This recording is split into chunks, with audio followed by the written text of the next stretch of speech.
Well, whatever we fed Nikki tonight, we got to keep feeding her. I thought she was terrific, obviously, outside the arc.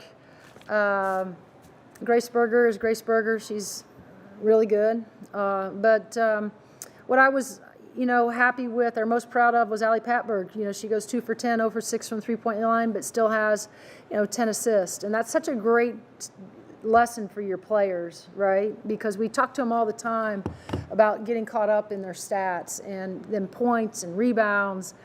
And some nights when your shot's not falling, there's other ways that you can help your team win.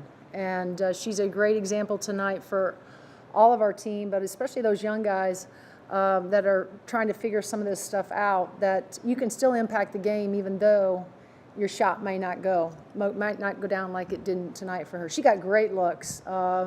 I don't know that anybody in our locker room would have ever said, Allie, stop shooting, because she just put so much time and dedication into her game. But happy we didn't get to the free throw line as much, but certainly the 100% perfect from the line was great tonight. I thought Butler did a good job. They kept coming at us. They challenged us on the low block. That was probably the biggest disappointment. I felt like our post players, on a scale of 1 to 10, we're about a 4 tonight defensively, and so we gotta get back to Bloomington, and between now and Sunday, we got to get a whole lot better defensively. Starting off, you said you wanted to keep beating Nikki, whatever better. What was the team meal ahead of the game today? Well, they get plenty to eat, so I don't know, between chicken and pasta and shrimp and fruit. Trust me, they don't. Yeah, they get plenty, but it's great to see a kid like that. And again, she's been working, just like all of them have. This is a group that works outside of normal practice hours, and any time, she was obviously feeling it tonight, and so it was great to see. And I know her teammates were excited for her. Of course, Grace Berger scores her 1,000th point tonight as well. So we had a couple really good things that happened inside of this game tonight. But we know that, as I said, we still got a lot of work to do. Coach, 24 assists on 35 field goals tonight. What can you say about your team's ability to share the basketball and get good shots? Well, our goal is 17 or plus assists, and our turnover goal is always under 11. So we reached both of those goals tonight. One of the things about our group, I think that makes them so special, it was a year ago, and hopefully it'll hold true this year, is the fact that we do share the ball.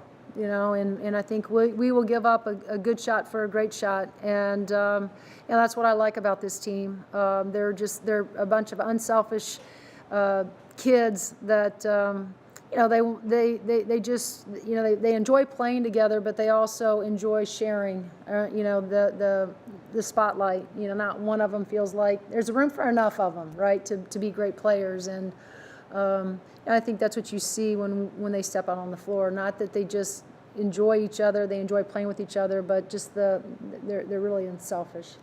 You mentioned that last season there wasn't enough depth that you would have liked to see, but now your starters are getting a break.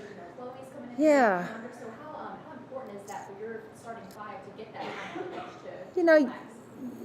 You always want to be able to play your entire bench, and that's, I think we talked about that last week, right? It's just not realistic. And so, what we need Chloe to do is be able to come in and knock down some shots. And again, she's a kid that, goes 0 for 3 tonight from beyond the arc and has really good looks, and she's been shooting the ball really well in practice. So that was disappointing. And then Keandra Brown just gives you another post player that you can rotate with Mackenzie and Lex, that is physical.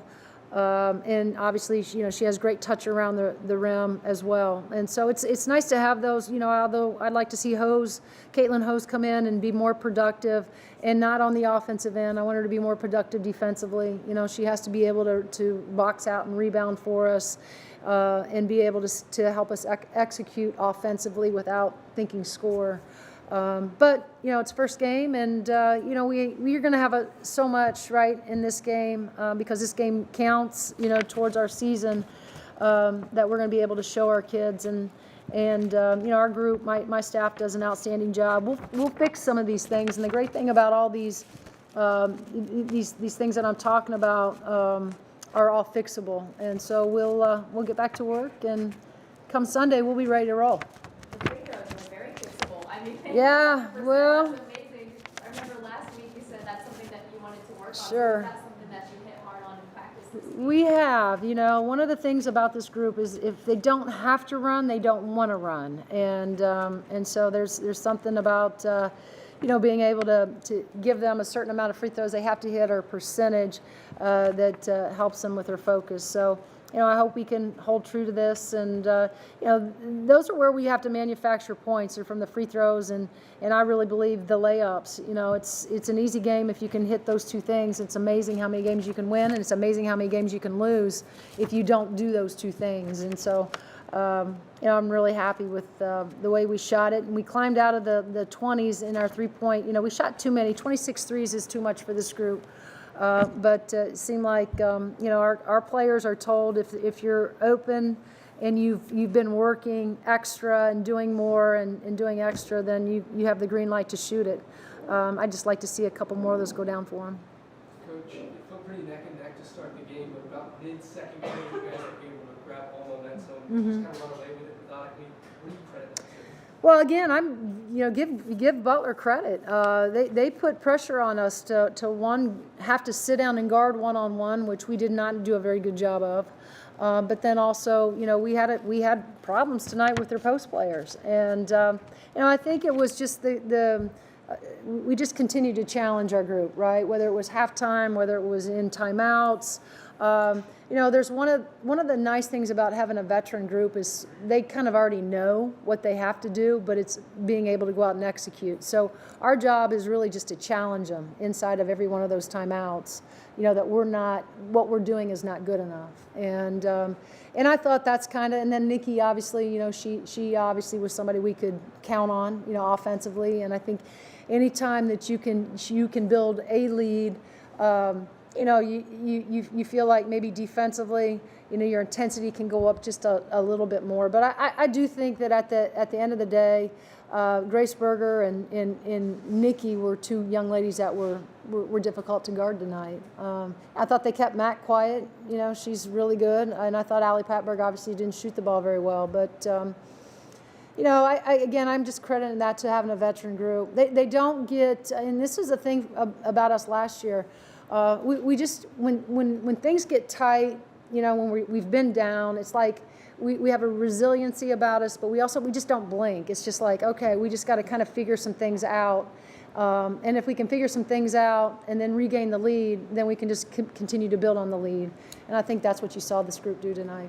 Was there a moment on the bench at all during the game where you just like this, like, holy shit, Nicole hasn't missed a shot yet type moment? I think we all felt like she had the hot hand, and so I think that made us certainly feel good. But I don't know that we intentionally did anything over there on the sideline to say that we got to keep giving Nikki the ball. I thought the ball just kind of found her, and she took advantage, and she obviously felt pretty confident tonight, which it's great to see. You want all your shooters to feel confident, and she obviously felt really good tonight. Take one more question from the room. Coach, can you talk about the defensive performance in general? You gave up 50%, but you also forced 18 turnovers. So that's kind of contradictory. So how would you rate the defensive performance in general? Very average tonight. We were frustrated. If there was one side of the ball that we were very frustrated with, it was defensively. We just felt like our post players should have been able to do a much better job at guarding the low block. We felt like our guards should have been able to do a much better job of guarding them off the bounce. We gave up too many easy looks at the basket, and then we fouled too much. So, on a scale from 1 to 10, like I said, I think we were a strong 4. I don't know if that's average, below average. I don't know what you call that, but we got to be better. Final question comes from Zoom here, Coach. Patrick Feltz from the IDS. Patrick, go ahead and unmute. Thank you. Grace Berger got the 1,000 points tonight. What does that mean for her, and what have her contributions meant to the program? Well, it's great. We have several of those guys that are in our program right now, and You know, I don't know that any of us are surprised. You know, she's a kid that has just, you know, put in the work and has become an extraordinary player. And she's met just as much as Allie Patberg and Brenna Wise and Mac, you know, all of these kids, the Tiber Busses and the Amanda Cahills. I mean, she's met just as much as all of those kids, you know, in helping us build this program. All right, thanks, Coach. Thank you, guys.